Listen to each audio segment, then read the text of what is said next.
Welcome back, or welcome if you're just joining us. It's the France 24 debate, opening day of an historic trial.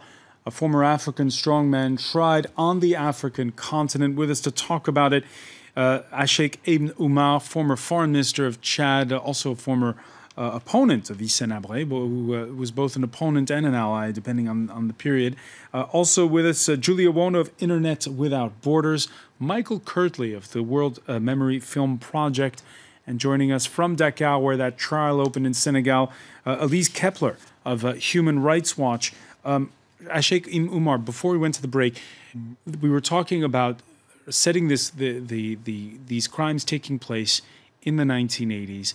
And there was the Cold War at the time. There was also, in this case, the fight against Libya. And it seems as though Hissène Habré had the backing of not only Paris, but even more so, it seems, of Washington.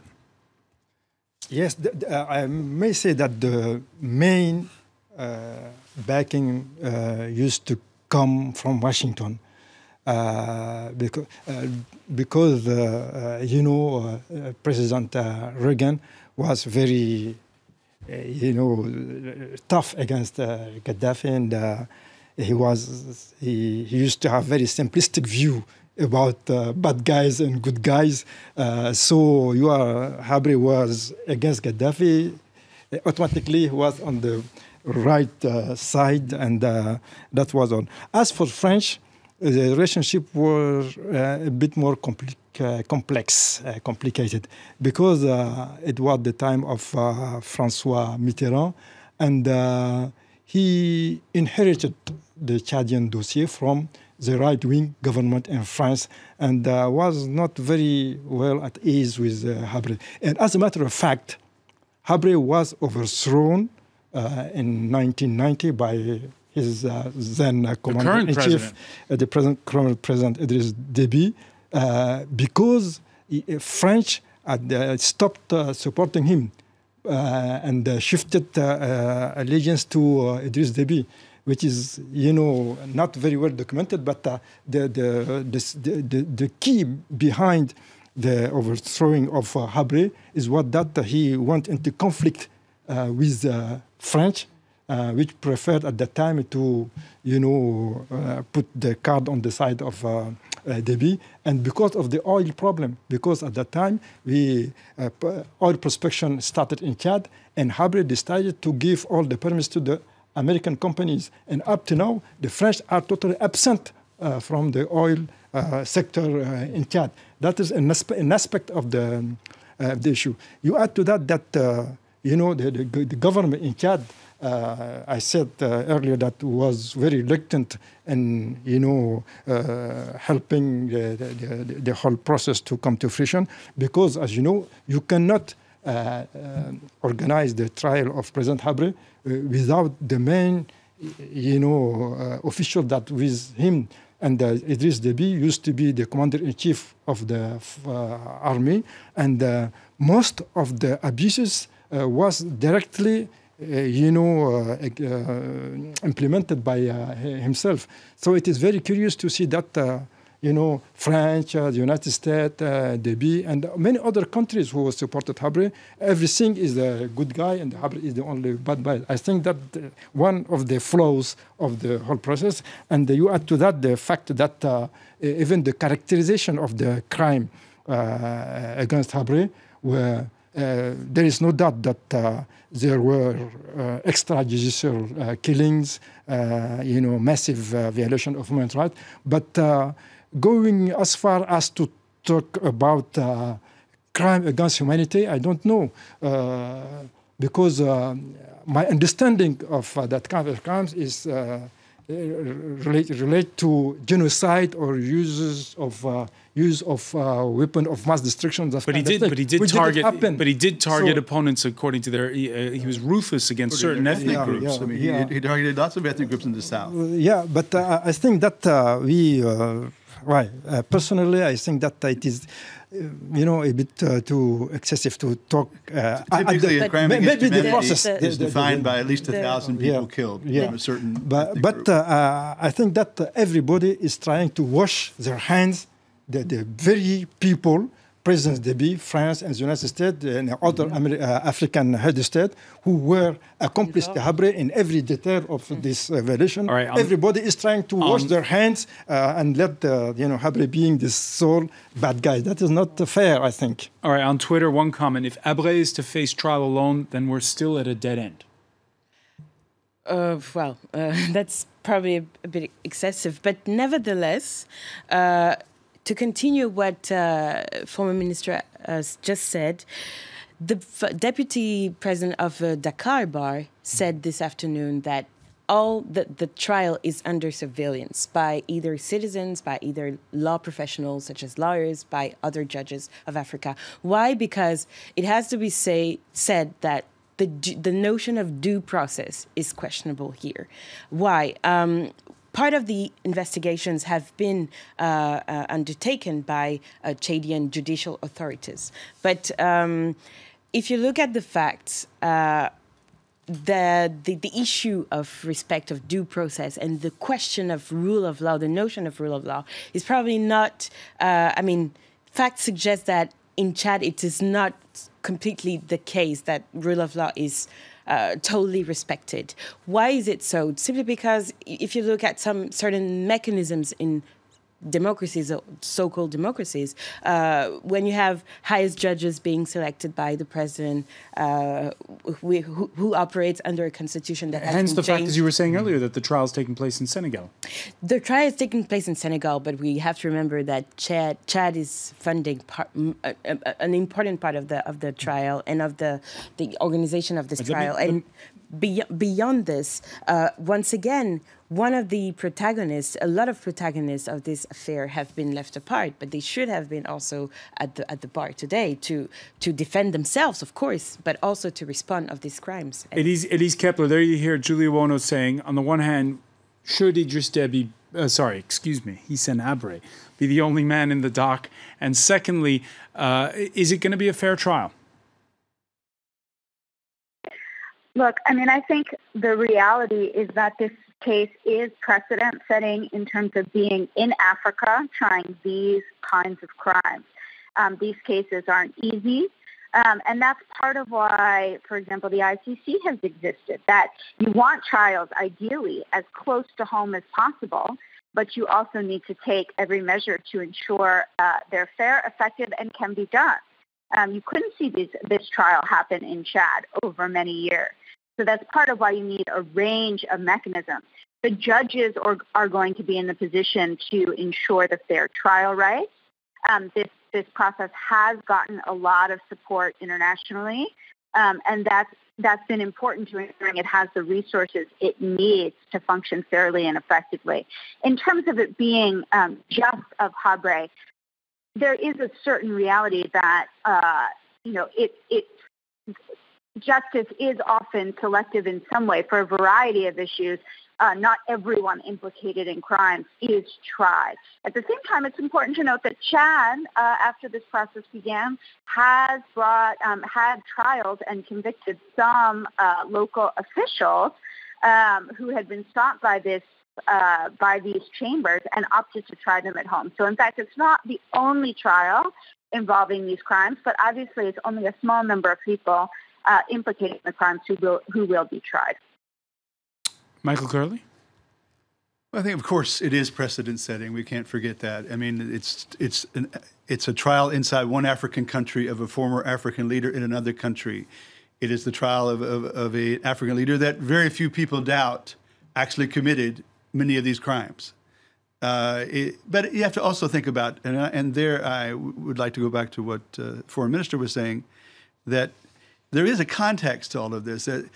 Almost every leader in Chad before Hissène Habré was also accused of tremendous crimes against humanity.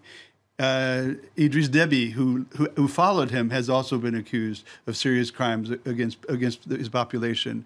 Hissène Habré was also part of a context where there was a leader in Zaire at the time, Mobutu, who was just as sanguinary as he is, and this was probably true of many of the leaders of Africa at that time. So Hissène Habré also was part of a context where President Reagan was had declared a kind of first war on terror, and Gaddafi and Libya were the center of that war on terror, in much the same way that Al Qaeda and Bin Laden were the center of the war on terror up until a few years ago, and therefore Reagan and the CIA saw Chad as being the way to get to Gaddafi, the way to keep him, hamstrung in Libya, keep him preoccupied, keep him on the defensive, and therefore, in a certain sense, help to win the war on terror. I don't think that it did a lot of good, from my personal opinion,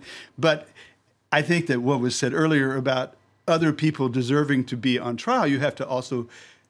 There is no way that the CIA was there without knowing and maybe even supporting every action that was done by the Chadians to keep that power. They wanted to keep Hissène Habré in power. They brought him to power in the first case. They considered him their man in Africa, their warrior. So what are you suggesting, that they should put Americans on trial? No, I'm not suggesting that, although I think that there should be more brought out about that. I think that Hissène Habré, guilty, hopefully he will be convicted, but I think that we shouldn't delude ourselves, I don't think, in thinking that this all happened in a vacuum. Hissène Habré would never have had the power that he had in Chad to do whatever he carried out without the support of France and of the United States. All right, two points on this. And the first one, Elise Kepler mentioning that the International Criminal Court does have a role to play.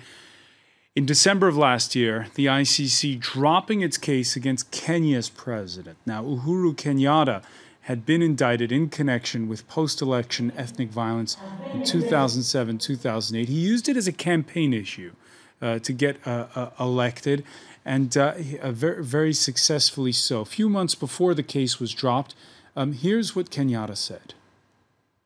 Unfortunately, unfounded and unproven accusations are still the order of the day.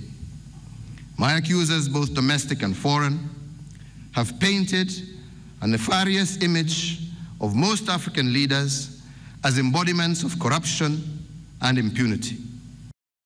Elise Kepler, your thoughts on the words of Uhuru Kenyatta, which have played very well to Kenyan public opinion? Yeah. I want to make 2 points. One is specific to Kenya. I think it needs to be underscored that the prosecutor dropped the case against Kenyatta in the context of what she called very severe witness intimidation, and that it became a situation where, from her perspective, she could no longer move forward in the case due to witness issues. So it's not. It was not a simple dropping, and Prosecutor Fatou Bensouda was very clear about that. In terms of the larger picture, there's no question that justice has not been perfectly applied, has not been evenly applied. There are states that have not joined the International Criminal Court, like the United States, which has made them, or Russia or China, which has made them lacking coming under the authority of the International Criminal Court. But at the same time, it is a total mischaracterization of the situation to say that the ICC is somehow targeting Africa or corrupt on Africa. The reality is that the majority of investigations that the court is doing in Africa came about because those states where the crimes were committed asked for the ICC to get involved. It is disingenuous when African leaders say that the ICC is targeting Africa, which has become such a constant rhetoric, when in fact Mali, Cote d'Ivoire, Central African Republic, Democratic Republic of Congo, Uganda all asked the ICC to get involved. And why did they do that? Because they felt their national courts were unable or unwilling to deliver justice. And that ultimately is what is why the ICC is important, is to make sure that there is a last resort for victims to see justice done when national courts are not an option. And should they be an option, national prosecutions are always the best way forward. Julia Owono? Well, first of all, we have to remember that in the Kenyan case, it wasn't the only time that witnesses had been threatened, but in other cases, the charges had not been dropped. But this said, it is important to remember first that, of course, the victims... But do you agree with Elise Kepler? It is a safe sport bashing the ICC. It's not a safe sport. It is also a reality. These are facts. It is well known today that it's not only in Africa that they are conflicts today.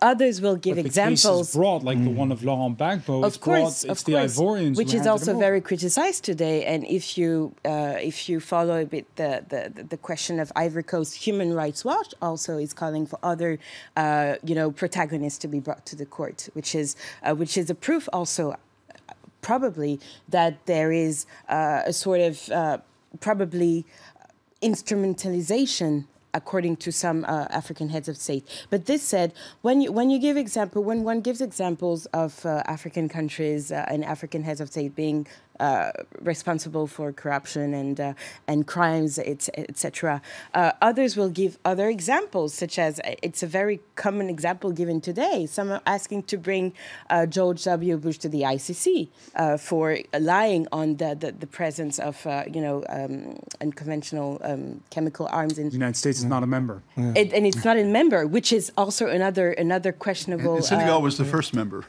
which is also another questionable. How would I say, another questionable fact of the competency and the ability for this court to be able to charge and sue some heads of state and not being able to sue others who commit as questionable crimes as other. Now, there's another point in all of this, which is that here Hissène Habré was living in exile. He was granted exile by Senegal. And we've seen it once before in the case most notably of Charles Taylor.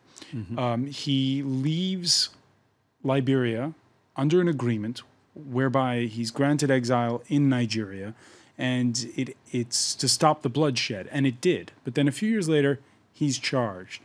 What message does it send to strong men when you offer them this sort of exchange? Does it mean they're going to try to hang on to power at all costs, knowing that even if they leave power, they're still going to wind up before the ICC? Well, in the case of Habré, he really couldn't stay. He went to Cameroon first, and he ended up going to Senegal. I think it's a mixed answer. There are some heads of state that are overthrown don't have much choice other than to be killed if they stay. We saw that with Gaddafi, actually, but. Maybe it will encourage them to go elsewhere, but I think that the bigger question is, why has it taken so long? Habré went to Dakar, and throughout the entire period where President Abdoulaye Wade was in power, this question came up over and over and over. And Habré, who had brought a war chest out of Chad and was corrupting Senegalese officials, Senegalese judiciary, policemen, and who knows else, was able to, in some way or another, keep it at bay despite the desires of the international community to bring Habré to justice. I think that it's saying something important about Senegal, that they've been able to get through that, and that through the new president, Macky Sall, that they were able to come to terms and to bring Habré to justice. Because I know that inside Senegal, this question that you said has been raised over and over. We gave exile to this president, and just in the similar way to how Côte d'Ivoire gave exile to Bokassa. In other words, there's a certain unspoken rule that you don't go after a person that you give exile to. Sheikh Ibn Umar, a very specific case, as was mentioned by Elise Kepler. These are the victims that went after the evidence and that relentlessly pursued it. So that this trial is opening a quarter century later. Or does this send a message for sitting African heads of state? It is not easy to answer this question because, there's very many complex sides to the issue. Impunity encourages dictators to cling to power. Accountability encourages them to cling to power in fear of being tried if they lose power. So it is very complex. But the bottom line is that Africa has to, implement the basic rules, that the whole humankind are. So this is a good first step. Yeah, I think it is a first step, but the road will be long and bumpy. That is. I don't think it's going to influence other presidents so strongly. But what worries me is that the lesson is not drawn, because at that time we were living in the Cold War, and everybody was supporting this regime and looking away when it comes to human rights violation because of a greater danger of the Soviet expansion. But we are living the same situation now. In the name of the fight against terrorism, violations of human rights in Chad, for example, has been going on for decades, and nobody is talking about that. Political leader has disappeared. The case of Imam Mohamed Saleh, demonstrators have been, killed in the street, and to say nothing of corruption and colonialism, etc. So the same logic is still going on under the name of the fight against terrorism. So I think it's important that we draw the lesson that this kind of problem should not be used as the pretext to, condone violation of human rights. Still a ways to go when it comes to accountability. Sheikh Numar, I want to thank you. I want to thank as well Michael Kirtley, Julia Wono. I also want to thank Edis Kepler for being with us from Dakar, Senegal, where that trial is taking place. Stay with us. Our Media Watch segment is next.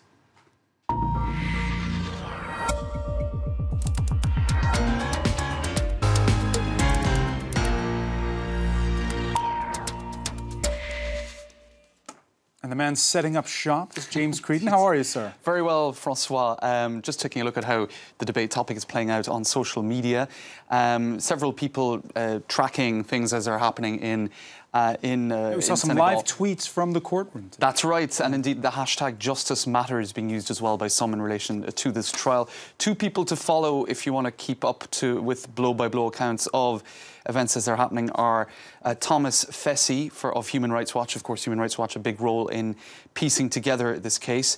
This is Hissène Habré being removed from the courtroom while shouting earlier on, and indeed they were providing live comment. The quote as well: "Down with imperialists! It is a farce by rotten Senegalese politicians, African traitors, valet of America," is what he said as he was lackey. Indeed. And Henri Toulier is also tweeting for Human Rights Watch, and he says that the president of the court will use force to bring Hissène Habré to court tomorrow morning. So we can expect more colourful language, perhaps.